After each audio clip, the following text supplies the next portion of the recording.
আমার একটা ইচ্ছা আছে, শুরু থেকে খুব ইচ্ছা একটাই, আমি একটু হালকা হালকা গান গাইতে চাই। সেটা আমার মনের ইচ্ছে খুব। আমি কখন কোন গান গাই না গাই আমার কোনো ঠিক ঠিকানা নাই। শুধু আমার মনে একটা শুধু গান গায়, তুমি আছো কোথায়। তাকে নিয়ে আমি সারা জীবন থাকবো সাথে, শুধু করবো তার সাথে ভালোবাসা। এত ভালোবাসা দিয়ে থাকবো যে নিজে না বুঝতে পারি আমি একা তার কথা। সেই গান নিয়ে আমি থাকবো আজও তার পাশে একা হয়ে। শুধু আমি হব বাঙালির নিয়ে একটা গান। জীবন আমার নষ্ট হলো তারে ভালোবেসে। তার আগে এখানে বলে দেই, এখানে কিন্তু 2-3 রকমের গান হবে, 2-3 রকমের গান হবে। কিন্তু মনে একটা ফুর্তি আলাদা থাকে। আজকে আমি কাজে যাইনি, ছুটি মারছি। ছুটি মারে আজকে আমার বৌদিকে নিয়ে আসলাম হসপিটালে। আমার বৌদি প্রেগনেন্ট, তাকে নিয়ে হসপিটালে চলে আসলাম। তার সাথে আমার শালিকে নিয়ে আসলাম দেবী বাড়িতে, আমাদের কুচবিহার শহর দেবী বাড়ি। সে তোমাদের দেখাচ্ছে যে দেবী বাড়ি। এখানে বাচ্চারা সবাই খেলাধুলা করছে। ওই যে দেখতে পাচ্ছ আমাদের দেবী বাড়ি, এটা হলো আমাদের দেবী বাড়ি, যেখানে প্রতি বছরে যখন দুর্গাপূজা হয় একটা না একটা বৈশ বলি হবে। তার সাথে একটা মানুষের রক্তর এক বুঁদ হলেও দরকার। এই এক বুঁদ রক্ত দরকার না হলে তাহলে কি আজকে আমাদের মোদী সরকার আমাদের ওয়েস্ট বেঙ্গলে আসতে পারতো না। আজকে এক ফোঁটা রক্তের জন্য আমাদের মোদী সরকার আমাদের ওয়েস্ট বেঙ্গলে এসেছে। তারই জন্য বলছি, তাই পাল্টানো দরকার, চাই বিজেপি সরকার। আরে মমতা, চলা গিয়া রে তেরে ক্ষমতা। ভাই বন্ধু মা বোন দিদি দাদা ঠাকুমা ঠাম্মা মাসিমা কাকিমা জেঠিমা সবাইকে আমার মন থেকে তার পায়ে নমন জানাই মন থেকে। আর আমার ছোটরা ভাই তাদেরকে মন থেকে আশীর্বাদ করি, আমার সাথে খুব ভালোভাবে থাকো, তোমরাও ভালো থাকো, আমিও ভালো থাকি। ভগবানের কাছে প্রার্থনা করি তোমরা লেখাপড়া করো, ভালো করে থাকো, পড়াশোনা করো, মা বাপের সাথে এনজয় করো, মা বাপকে ছেড়ে কোথাও যাবে না। কেন পৃথিবীতে একটাই মানে রাখে, যার মা বাপ নাই তার কোনো ভগবানও নাই। মা বাপ, যার মা বাবা আছে সেই হলো সব থেকে বড় ভগবান। যার এই পৃথিবীতে মা নাই তার এই পৃথিবীতে কোনো ভগবান নেই। সবাই বলে না তোর মা নাই তো কী হলো, ভগবান তো আছে। আরে ভগবান কোথায় থাকবে, আমাদের ভগবানটা কোথায়? আমাদের ভগবান হচ্ছে আমাদের মা আর আমাদের বাবা। ওরাই হলো আমার ভগবান।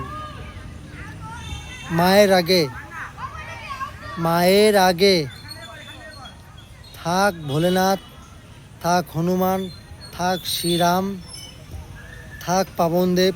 আমাদের বেঙ্গলিতে, আমাদের বাঙালিতে যত ভগবান আছে, কয়শো কোটি ভগবান আছে, তারাও মার আগে সবাই ছোটই আছে।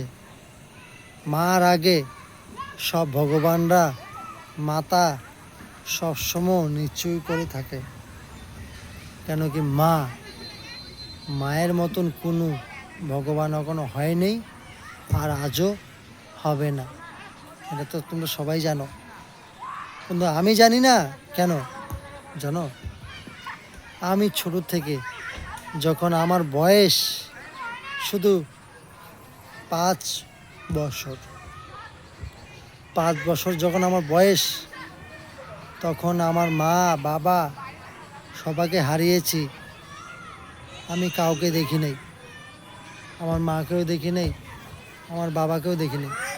আমার যে মা কীরকম দেখতে তাও আমি আজও জানতে পারলাম না। আমার যে বাবা কীরকম দেখতে তবু জানতে পারলাম না। কিন্তু তোমাদেরকে একটা কথা বলি, আমার ভিডিওটা যারাই দেখছো, যদি মা দেখে থাকো, তাহলে আমার মা কাছে এটাই একটা প্রার্থনা, যদি ভিডিওটা যদি দেখে থাকো তাদের কাছে একটাই অনুরোধ, যদি আমাকে নিজের ছেলে মনে করে থাকো, তো তোমাদের আশীর্বাদটা আমার এই মাথায় অল্প একটু বজায় রাখো। তোমরা আমার কথা বিশ্বাস করবা কি না করবা, কিন্তু এটাই আমার সত্য কথা। যদি তাও বিশ্বাস না করো, যদি বলো আমি কারো কসম খাইতে, তবু আমি খেয়ে নেব। কিন্তু আমি মিথ্যা কথা আমি পছন্দ করি না, আজও করি নাই, আর আগেও করব না। কেন করব না? কেন কি আমি ছোট থেকে যে বড় হলাম, ছোট থেকে বড় হয়েছি, তোমরা এটা প্রশ্ন করবো আমি কার কাছে বড় হয়েছি, কোথায় খেয়েছি না খেয়েছি, এটা প্রশ্ন করবা তো। আমি বড় হয়েছি, আমার একটা দাদা আছে, আমার একটা দিদি আছে, দিদি বিয়ে হয়ে গেছে, দাদার কাছে মানুষ হয়েছি। দাদা আমাকে 2 টাকা দিয়ে স্কুলে পাঠাইতো, সেই 2 টাকা নিয়ে বই না পড়িয়ে সেই 2 টাকা দিয়ে আমি সিনেমা হলে যেতাম বই দেখতে। তখনকার জমানায় ওই পর্দা, এখন যে পর্দা আছে সিনেমা হলে, ওই পর্দা তখন ছিল না যেটা এখন আছে। তখন তো চলতো তোমার সিডি টিভিডি, তাই তো সিডি টিভিডি চলতো, ওইটাতেই আমরা 2 টাকা দিয়ে টিকিট কেটে বই দেখে বাড়িতে চলে যেতাম। 2-3টার দিকে বাড়িতে চলে যেতাম। ওই সময় বই ভেঙে যেত, 4-5 জন মিলে, বন্ধু বান্ধব মিলে বই টই দেখিয়ে চলে যেতাম, বুঝছো। এইখানে হলো ছোটোবেলার কাহিনী। আমার অনেক কিছু আছে, সেটা আমি বলি না কেন কি সরি, খাওয়াটা আজকে বেশি হয়েছে তো, মাংস দিয়ে ভাত খেয়েছি। কাজে থাকি তো সবসময় দোকানে কাজ করি, খাওয়া দাওয়া ভালো হয় নাই। আজকে ছুটি করলাম, এই জন্য আজকে খাওয়া দাওয়া করলাম ভালো করে, মাংস মাছ দিয়ে ভাত খেলাম, এই জন্য আজকে ডেকটা বের হলো, তার জন্য সরি। মা, বোন, বৌদি, দিদি সবাইকে সরি বলি। তো কথা হলো, যখন আমার দাদা 2 টাকা দিত বই পড়ার জন্য, যে তুই স্কুল যা, 2 টাকা দিয়ে চকলেট কিনে খাবি, তখন কিন্তু আমরা 10 পয়সা দিয়ে, যদি দোকানে দিয়ে 10 পয়সা নিয়ে যেতাম, সেখান থেকে আমরা 5 পয়সা খাইতাম, 5 পয়সা আমরা রিটার্ন করতাম, নিয়ে আসতাম। একটা কোটকুড়ি ছিল, কত 4 আনা, 25 পয়সা তখন ছিল। তারপরে যখন আমরা স্কুল থেকে ছুটি হয়ে আসতাম, তখন মানুষের খেতে আলু টোকাতে যেতাম, পা দিয়ে এমন করতাম, আর এত বড় বড় আলু আসতো।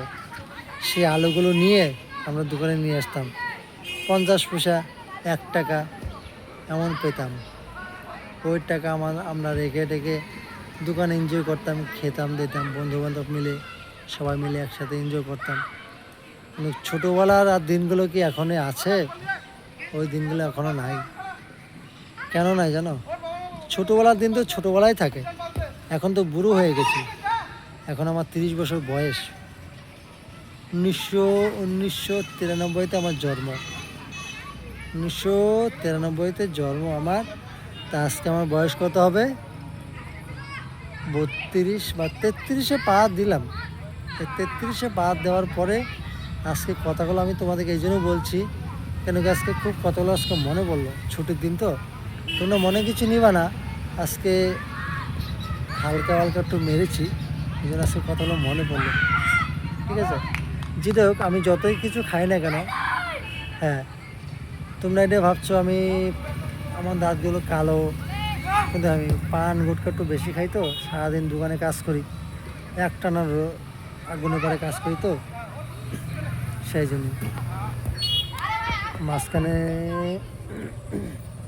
টোটো চালাতাম, টোটো চালানো বন্ধ করলাম, টোটোতে কামাই নেই, চলে আসলাম আমি আবার আমার ওই দোকানে, যে ছোটোবেলা আমি যে দোকানে কাজ করতাম, ওই কাজে চলে আসলাম আবার। ওই কাজেতে লেগে গেলাম, মিষ্টির দোকানে। তোমাদের আশীর্বাদ সবসময় মাথায় আছে, আমি এটাই সব থেকে কৃতজ্ঞ, খুব খুশি, আমি মন থেকে প্রার্থনা করি ভগবানের কাছে, এটাই প্রার্থনা করি আমি যদি একটু যদি ভগবানের কাছে যদি মন থেকে যদি ভক্তি করে থাকি, তা আমার ভিডিওগুলো তোমরা যদি দেখে থাকো, একটা লাইক একটা সাবস্ক্রাইব করো। তোমাদেরকে ভগবান কোনো সময় দুঃখী করবে না, সবসময় সুখী রাখবে। আর আমার ভগবান একটাই আমার লাইফে, নামে নামে এক নাম, যার নাম হচ্ছে জয় শ্রীরাম। তার ভক্ত হইল হনুমান, সে হইল আমার প্রভু রাম। জয় শ্রীরাম, জয় জয় বজরংবলী। তোমরা ভালো থাকো, সুখে থাকো, এটুকু प्रार्थना करी। Bye bye, tata. Next time video में आपके साथ बात होगी, थोड़ा टाइम मिलेगा तभी बात करेंगे। बाय।